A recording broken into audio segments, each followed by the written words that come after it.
Present yourself and your press house. Now the floor is open for questions. Questions, please. Yes, over there.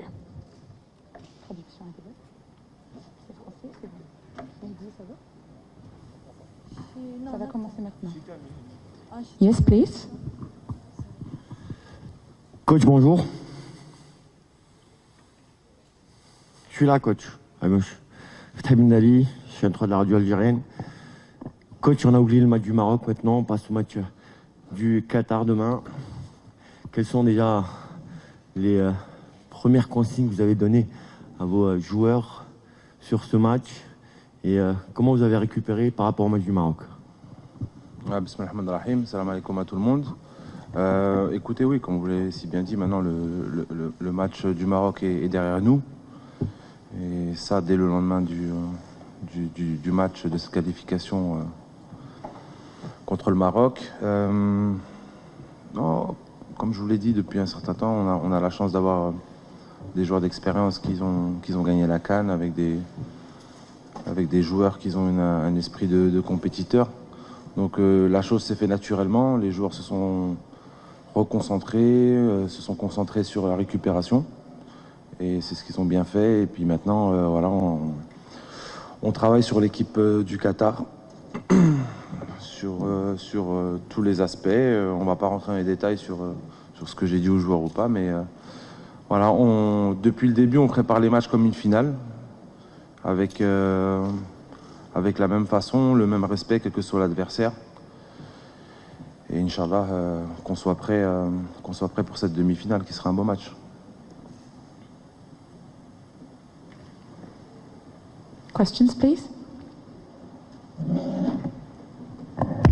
Over there.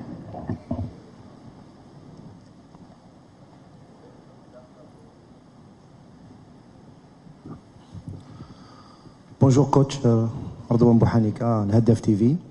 Ma première question, c'est par rapport aux blessés. Est-ce que l'équipe elle est au complet? Il y aura tout le monde pour ce match.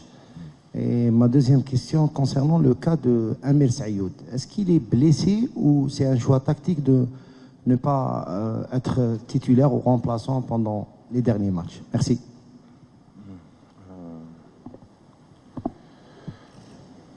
En ce qui concerne les blessés, non, alhamdoulilah, on est au complet. Youssef va très bien, tout le monde va très bien. Donc ça, c'est une bonne chose, surtout à ce stade de la compétition. Après, en ce qui concerne Amir Saïoud, déjà, on l'a sélectionné avec un petit problème au genou. Et donc, je l'ai titularisé contre le Soudan. Et vous avez bien vu, il avait un strap et il avait reçu un coup. Donc, je l'ai sorti dans les 15 dernières minutes. Et à partir de là, c'est vrai qu'il n'était pas à 100% sur le match du Liban et de l'Égypte. Mais après, sur la suite de la compétition, c'est un choix du coach, c'est un choix tactique. Il a ses qualités, comme Yacine a ses qualités. Voilà, comme vous le savez, que c'est un pur numéro 10. C'est un pur numéro 10. Il peut ni jouer à droite, ni jouer à gauche. Vous avez vu le niveau de la compétition. Il est très important d'avoir des milieux de terrain ou des excentrés qui défendent, qui courent beaucoup. Donc Amir l'a fait, l'a beaucoup fait par rapport au match précédent. On l'a vu au Soudan, il s'est donné beaucoup de motivation, beaucoup d'efforts dans cette transition. Mais après voilà, il y a Yacine qui performe et je compte sur lui, il le sait de toute façon. C'est clair que le dernier match, j'avais en tête de le faire rentrer, mais tactiquement c'était impossible.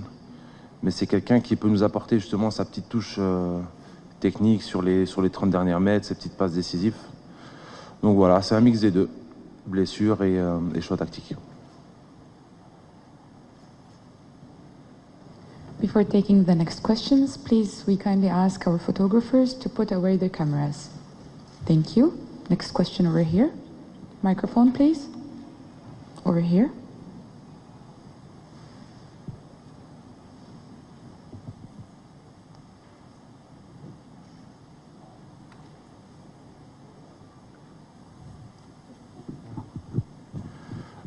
بونجور اسلام مد براديو اكسبريس اف ام من تونس.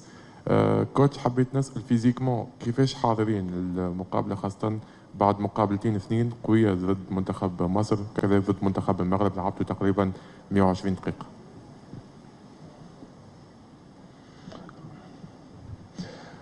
Alors, je pense que c'est le problème de toutes les équipes. Et c'est vrai que l'équipe qui va au bout, bon, maintenant ceux qui sont en demi-finale, ils joueront la 3e, 4e place. Donc ça veut dire qu'il y aura 6 matchs en 2 semaines, en 17 jours, ce qui est énorme pour tout le monde. Il y a des équipes qui ont fait tourner, d'autres non. En parlant du Maroc, c'est vrai que le Maroc avait fait tourner son équipe juste avant contre l'Arabie Saoudite. Donc ils avaient une équipe très fraîche. Mais vous avez vu une équipe d'Algérie qui était aussi fraîche que l'équipe du Maroc. Donc pourquoi? Parce que déjà, on remercie le staff médical. Ils font un boulot extraordinaire. En termes de récupération, c'est vrai qu'on a tous les moyens. Donc ça facilite et ça accélère cette récupération. Et puis voilà, et puis c'est une question d'état d'esprit aussi. Si mentalement on a envie de faire quelque chose, on a envie de gagner quelque chose, on se surpasse. Donc cette fatigue est secondaire. Mais en termes de récupération, l'équipe a très bien récupéré. Et voilà, quand vous êtes si proche d'une finale, tout est là pour se surpasser et dépasser cette fatigue si elle est.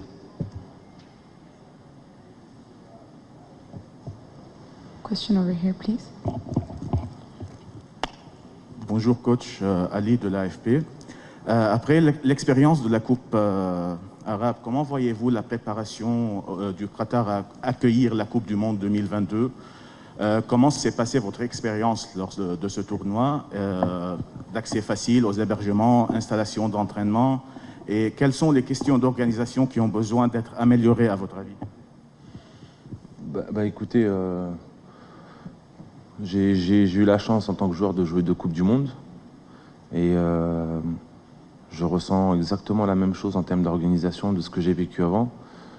Franchement, tout est parfait. Tout est parfait, c'est pas pour lancer des fleurs à qui que ce soit, mais les stades sont magnifiques, les terrains sont magnifiques, les terrains d'entraînement sont magnifiques. Peut-être le petit bémol, mais ça sera pas le cas en Coupe du Monde, c'est qu'on était dans un hôtel un peu avec tout le monde, mais en Coupe du Monde, ce sera différent. Mais sur le reste, j'ai rien trouvé. En tout cas, on les félicite pour cette belle Coupe arabe. Et je pense que cette Coupe du Monde sera exceptionnelle, Inch'Allah.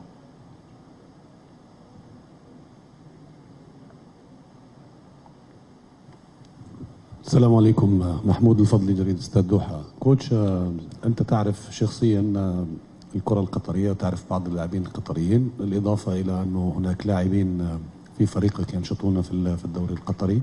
إلى أي مدى هذا الأمر ممكن يساعدكم في مواجهة هذا الفريق الآسيوي، لأنه أنتم مش متعودين كثير تلعبوا مع منتخبات آسيوية؟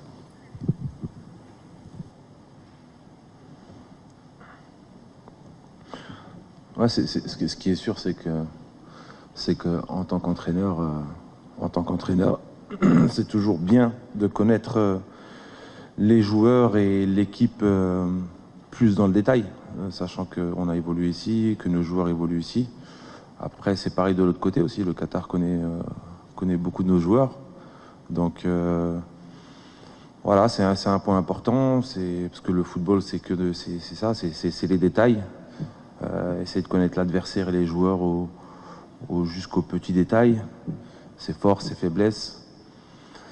Mais ce qui est sûr, c'est que un match comme ça, une demi-finale, c'est le collectif qui est très important. Donc sur le Qatar, bien sûr on se concentre sur l'individualité, mais cet esprit collectif, que ce soit nous ou le Qatar, va faire la différence sur ce style de match.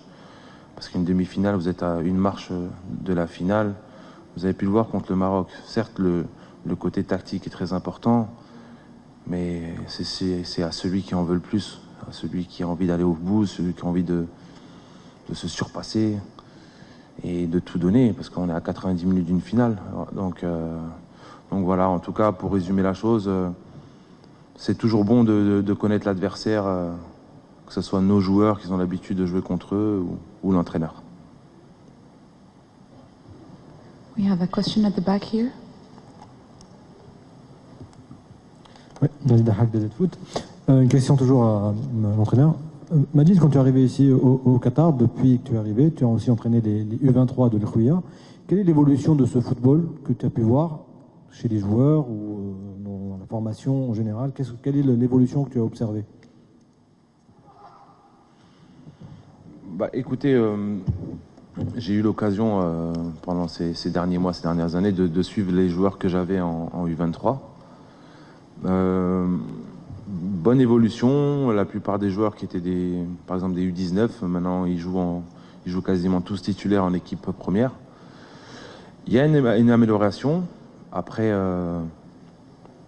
voilà, ça fait un certain temps que j'ai pas évolué ici ou que j'ai pas suivi à 100%.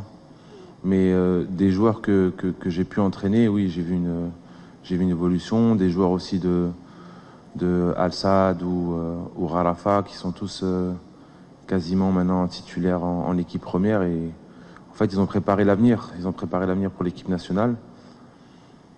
Voilà, le niveau, petite amélioration.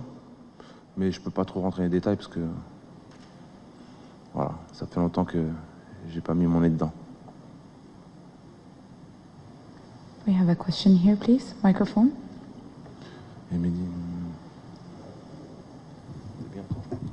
Bonjour, coach. Roy Jankolovitz, iSport. Do you feel that there's more pressure on Qatar than on you tomorrow to win the match? Thank you. Yeah, but I think from the start,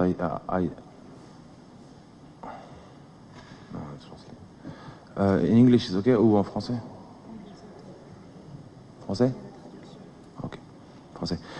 Écoutez, le Qatar est le pays organisateur. Ils jouent devant leurs supporters. C'est eux qui organisent cette compétition, cette belle compétition. C'est sûr qu'il y a une certaine pression chez eux. Ça, c'est clair, c'est normal. C'est partout pareil. Le pays organisateur, leur supporter est toujours dans l'attente de résultats. Donc, en ce qui concerne nous, non, nous, depuis le début, on reste sur la même mentalité, c'est-à-dire on a confiance en nous, on se met sous pression nous-mêmes parce qu'on veut toujours progresser match après match. Et voilà, donc voilà, rien ne change. On aborde les matchs comme une finale, sans pression et beaucoup de confiance, parce qu'on a beaucoup de compétiteurs, donc c'est ça qui change aussi. On a des joueurs avec une mentalité de compétiteurs qui veulent gagner, qui veulent progresser à chaque match, je répète, être dans la continuité de l'équipe A. Donc voilà, après le football, des fois, il y a des bons résultats, il y a des mauvais résultats, mais en tout cas, ce qui est sûr, c'est que mon équipe rentrera à 200% pour Inch'Allah réussir ce challenge. Do we have questions for Mehdi? Over there. Question from Mehdi? Yes, please, over there. Salut Mehdi Tarat, même si on t'a eu hier un petit peu. Mehdi, tu as joué, on l'a vu, quelques minutes lors du match du Maroc. Comment tu sens tes coéquipiers, l'état d'esprit? Toi qui es joueur, le coach il en parle, il dit qu'ils sont dans un état d'esprit. Mais toi, en tant que joueur, comment tu sens l'état d'esprit de tes coéquipiers? On a un très bon état d'esprit au niveau de l'équipe.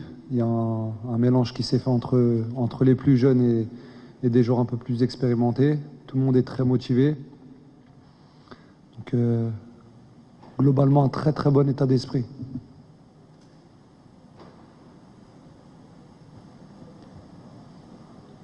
Another question for Mehdi? Yes, please. Donc Mehdi, vous qui commencez à connaître la QNB Stars League, le championnat national du Qatar, est-ce que justement vous avez donné quelques conseils au coach Majid qui connaît également cette compétition? À l'époque, il était joueur, il a entraîné ici, mais l'effectif a plus ou moins changé, évolué. Donc est-ce que vous avez donné des conseils au coach tout simplement? Non, je pense que c'est... Il connaît suffisamment ce championnat. Après, c'est vrai que s'il y a des particularités sur certains joueurs et qu'on évolue en club avec eux, on pourra donner quelques quelques petits détails, quelques informations supplémentaires.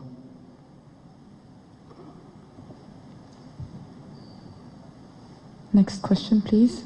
Before asking the question, please make sure to present yourself on your press house. Thank you. We have a question here. Microphone. The gentleman in the vest.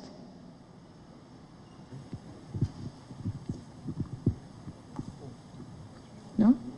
Okay. So we have a question back there. Bonjour, Nazim Bessol, Botola. Coach, on a vu que le Qatar a fait du magnifique stade El Bayt son chaudron, son terrain fétiche. Le fait de jouer à Al Thumama, est-ce que ça peut peser ou ça peut avoir une influence quelconque? En sachant qu'il y a moins de monde à Al Thumama. Ouais, c'est une bonne question à se poser, mais c'est vrai que je pense qu'ils ont, à travers leur championnat, à travers tout, je pense qu'ils ont testé un peu tous les stades. Ils ont leur repère sur leur stade, le Bayt, c'est ça, le Bayt depuis le début de la compétition. On a des joueurs jouer dessus nous aussi.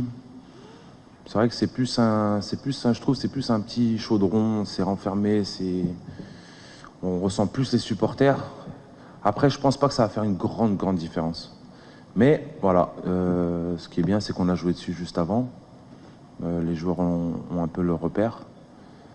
Mais voilà, comme vous savez, une demi-finale, quel que soit l'endroit, c'est pas le critère le plus important pour gagner ou vouloir gagner ce match. Microphone here, please. Yes. Hello. Okay, Carlo Bianchi, tercertiempo.es. It's okay in English? Then we'll reply in French. It's okay for me. Okay? In English. Okay, that's fine. And what's the meaning of participation of Algeria in this tournament, considering that in less than a month you are involved in the African Cup and also in a group, a very important group, with Ivory Coast, with Equatorial Guinea and Sierra Leone. What's the meaning of your participation? What's the situation of a team for the African Cup? Thank you. I will answer in English because our journalists in Algeria, they know the answer. You know, the main target of this competition, so she's lancing at the same time. The main target of this competition is, you know, we have some players of the first team, you know, like Belaili, Baghdad, Belamri, Mehdi, and some of them. So the championship in Qatar and Saudi wasn't stopped, you know. And the national team coach Jamel Bemadi and me, we have the discussion that this player, because the African Cup is very soon in January, should be competitive, you know. So this competition was the best thing for them to keep the level and to keep fit, to be fit for this competition. And about that, we are very happy because the competition, the level, they have a lot of intensity, better than the championship in Qatar or Saudi. So the first target is done, and we are very pleased about that. All the players, they are very fit. And the second thing is me as a coach, because I have some players from Algeria, because I am the head coach of a local team. So it's an opportunity for them to give an option for the national team coach Jamel Bemadi for the African Cup in case they have some injury or some good performance. So this competition is everything for the national team A, to give option for the coach and to give the fitness for the player. And after, for the African Cup, I'm not concerned about this because I will not be the head coach, so I cannot tell you more about that, but voilà. Our target is to work for the A team. We can take two last questions. Yes, over there, please. Joseph Abishahin de la AFP. Coach Majid, il y a 3 équipes de l'Afrique dans la demi-finale et une équipe de l'Asie. Est-ce que vous pouvez nous dire quelles sont les différences entre le joueur arabe africain et le joueur arabe asiatique, du côté physique, technique et mental, surtout que vous avez joué en Asie, au Qatar? Merci. C'est une question bonne et dure.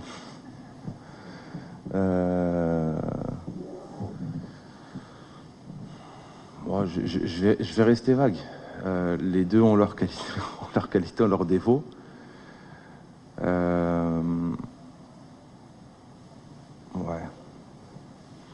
Bon, le joueur africain, on va dire, si je peux donner un détail, c'est que il a plus cette touche technique. Il a ce don de non naturel d'être techniquement bon. Le joueur asiatique, après tout dépend des pays, parce que là vraiment en Asie il y a vraiment différentes cultures, beaucoup de différences de culture. Donc franchement c'est dur à répondre, mais voilà, les deux ont leurs qualités ou leurs défauts. Et quand vous voyez 3 équipes africaines actuellement dans le dernier carré, donc ça montre que aussi qu'il y a une certaine qualité aussi en Afrique. Après le Qatar aussi qui est en demi-finale, qui était champion d'Asie, donc voilà.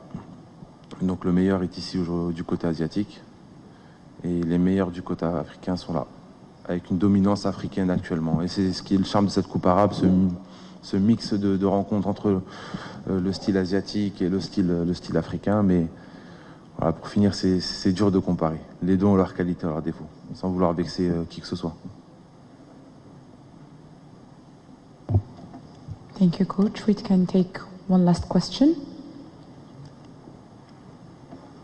Over there, please. أسامة خيري رويترز. المدرب قال اللعيبة كلها جاهزة الحمد لله يعني. كنت عايز بس أتأكد موقف بغداد بونجاح، هل أخذ الضوء الأخضر؟ أنا عارف اللي هو اتحسن الحمد لله بقى كويس، هل أخذ الضوء الأخضر اللي هو يشارك في المباراة بشكل طبيعي ولا لسه؟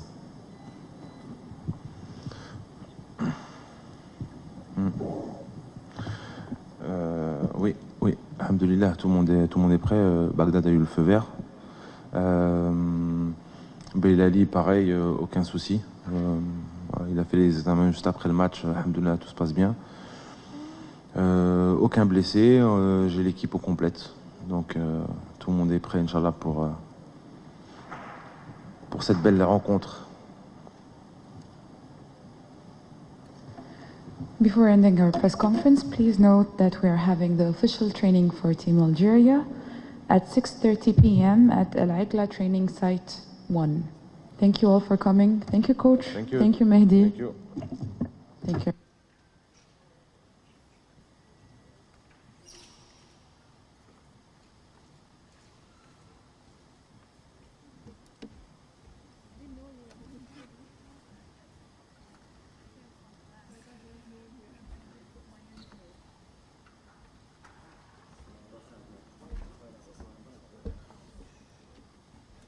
Salut.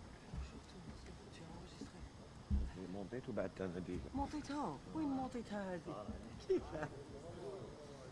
ابعثها لي مونطي ابعثها لي